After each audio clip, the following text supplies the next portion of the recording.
Well, Mark Williams has been traded to the LA Lakers. Let me take you to a place where we never can be found. On the edge of Carolina where the sun come out of the ground. Don't nobody judge nobody, only broken hearts allowed. Right outside of Savannah, about an hour from the town.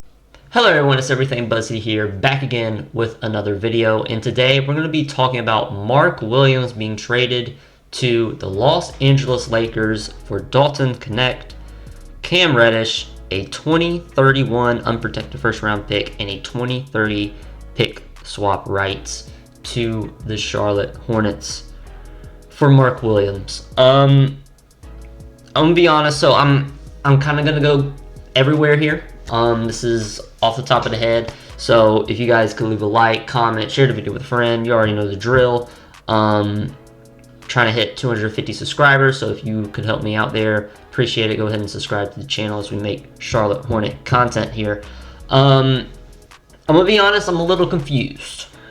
Okay, felt like Mark Williams has had an up and down season, and I understand trading him, and which is funny. Like the last video I made was about how Mark Williams was kind of coming into his own with LaMelo Ball, and LaMelo Ball gets injured and he starts to play horrible. His effort is horrible. Like there's a lot of negatives there, and he ends up being traded for Dalton Knecht, who, let's be honest, he's the same age as Mark Williams. So we're gonna act like, you're gonna be like, oh well, we traded a rookie, like he's young. No, they're the same age. He's a 23-year-old rookie, right? And he's had an up and down season. There's been games where JJ Redick has really went in on Dalton because Dalton was not playing well and gets angry at him. His shooting has been up and down. Really at the start of the year was really good, and then it started getting in the 20s and the 30%, like where he would have games where he goes 0 for 5, 0 for 8, 0 for 10, like horrible. So it's up and down. He's gonna get more run, but I don't really understand the move here. Cam Reddish, filler, who cares? Really, the value here are those picks, right? And I'm not really a pick guy because this team, Jeff Peterson, has not shown me that he can draft well yet. He hasn't. He drafted Tejon Salon at 6. Is there anything else I need to say? 2031 pick is valuable. You don't know what's going to happen with Luka, if he's still going to be there. They're going to be in a rebuild, so I get it. And more than I would prefer they package that in a deal to go get a star. Holy crap! It's been since middle school since I've won anything or we've been doing anything good. So please, for the love of God, give this city something to be happy about, because right now there's nothing. So that's really my thinking, and there's another part of me that feels really bad here. And you know what? We're going to talk about it in another video. It has to do with LaMelo Ball. And I'm going to talk about that. I'll probably make a video later tonight on that. Yeah, that's what I'll do. I'll package this into different videos. But I don't understand the direction of this team. Honestly, I felt like we were going in the correct direction. I didn't feel like there was really a reason to make this move, considering that the Charlotte Hornets are still losing, right? And they're not going to be competitive. They're probably not going to win a game without LaMelo Ball, right? And obviously you've seen Mark Williams drop in his production because of that, because of how important as a role man, as a guy who's a role man, you are very dependent on your playmaker, on the ball handler, right? Whether it be he's a great scorer, so that forces them to give more attention to him and allows you to get open on rolls if he's a good playmaker, which LaMelo all around is a good player. So that allows Mark Williams to do what he does.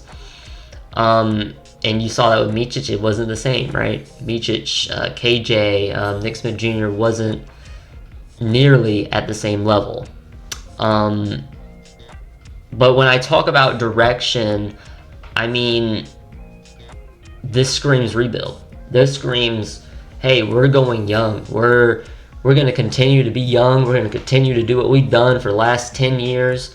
Just bring out young guys, and we're going to trade actual good players that we draft for future players that are going to, and it's just an endless cycle. So to me, this screams LaMelo's going to ask out. If they go in the direction I think they're going, which I hope I'm wrong. I hope they surprise me and they go for a big free agent, and they go get a Sabonis, they go get a Zion, they go get, probably not him, but I'm just going to throw him out there, Julius Randle, you know, all-stars, proven players to help this franchise elevate from not being a joke, okay? If they're able to do that, cool. But this direction, you're not having an all-star player sit here for another 2, 3, 4 years so you can slowly build something. No, you have to go out and make the moves. It's easy to sell, guys. It's easy to sell your good players, okay? Terry Rozier was a good player. Easy to sell him. PJ Washington was a very valuable role player. It was easy to sell him. Nick Richards was on one of the best contracts in the league and was one of the best backup centers in the league. It was a pretty okay starting level center. Guess what? He was easy to sell, right? Those are 3 good players. 3 good players you traded from your team. Mark Williams is a good player. Is he perfect? Is he a top 5 center? Is he this? Is he that? No. He's also 23. He also just came off of a fucking back injury that for most players, they're probably not going to ever play again. And obviously, he's probably never going to be as athletic. His lateral quickness isn't going to be the same. His jump isn't going to be the same, which it isn't, right? But I still feel like there's no reason to trade him. Unless you're not going to re-sign him or extend him, then okay, I guess that makes sense. But it just, you put LaMelo, you're taking 2 steps back to go 1 step forward right now when it comes to being competitive, trying to be competitive, which this puts you back, man. It's sad.